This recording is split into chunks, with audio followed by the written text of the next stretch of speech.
మమ్మల్ని ఏడిపిస్తాను, మరి మేము ఏం చేయాలో అడగాల, మరి ఏం అడగాల? లేకపోతే రేవంత్ రెడ్డి కాళ్ళు పట్టుకోవాలన్నా, కాళ్ళు పట్టుకుని ఈసారి మాటలు మాట్లాడకండి అని మా అమ్మకి నేను చెప్పాలన్నా? ఏం చెప్పాలండి?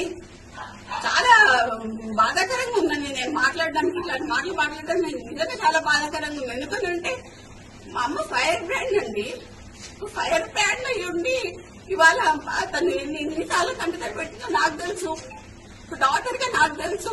ఎందుకమ్మా ఫైల్ ఇవ్వవు అని నేను బోనమ్మా, నా ఫైల్ ఇవ్వలేను, ఆయన దగ్గర పోతే ఇటు ఎట్లా పడతాం అట్లా మాట్లాడతాడు అని ఉన్న మాటలు ఉన్నాయి. రేవంత్ రెడ్డి అండి ఏది పడితే మాట్లాడతాడండి ఆయన. మా అమ్మతోని అసలు ఆయన చక్కగా మాట్లాడిందే ఉండదు, ఇష్టం ఉన్నప్పుడు అండి. అంటే బీసీలంటే అంత చులకని భావం ఎందుకండి?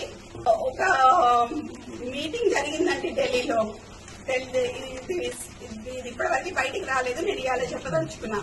ఢిల్లీలో అందరూ ఖర్గే గారు ఉన్నారు, అందరూ మీటింగ్ జరుగుతున్నప్పుడు అందరు మంత్రులు ఉన్నారు, సీఎం ఉన్నారు, ఖర్గే ఉన్నారు, అందరు ఉన్నప్పుడు మా అమ్మ ఏం మాట్లాడింది అని అంటే, కొంచెం అడ్మినిస్ట్రేషన్ ప్రాబ్లం అవుతుంది, పిఏ మీకు అందజేస్తున్నారో లేదా మాకు తెలియట్లేదు అన్న విషయం మాట్లాడగానే వెంటనే రేవంత్ రెడ్డి పక్కనున్న ఖర్గేకి హిందీలో ఇందుకే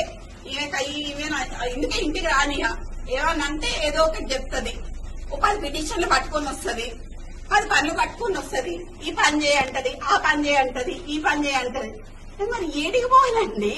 పని చేయొద్దా? ఎమ్మెల్యేలు మినిస్టర్లు పని చేయొద్దా?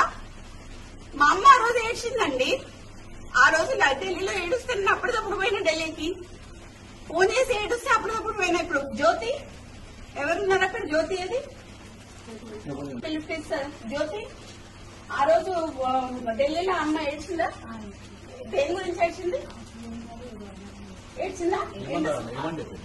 ఏమని చెప్పింది చెప్పాలి.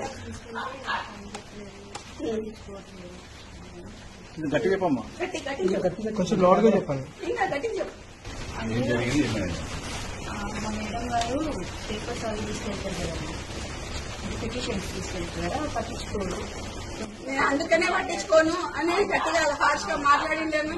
తర్వాత ఏడొచ్చి డాలీ శర్మ గారు కూడా వచ్చారు కదా, డాలీ శర్మ గారు కూడా వచ్చి మా అమ్మని అది చేసి వెళ్లారండి. డాలీ శర్మ వచ్చి కాసేపు కూర్చొని తన్ని అది చేసి వెళ్లారు. బీసీలను నొక్కుతున్నారండి, బీసీ లీడర్లని మా నాన్నని మా అమ్మని చెప్పడానికి ట్రై చేస్తున్నారు.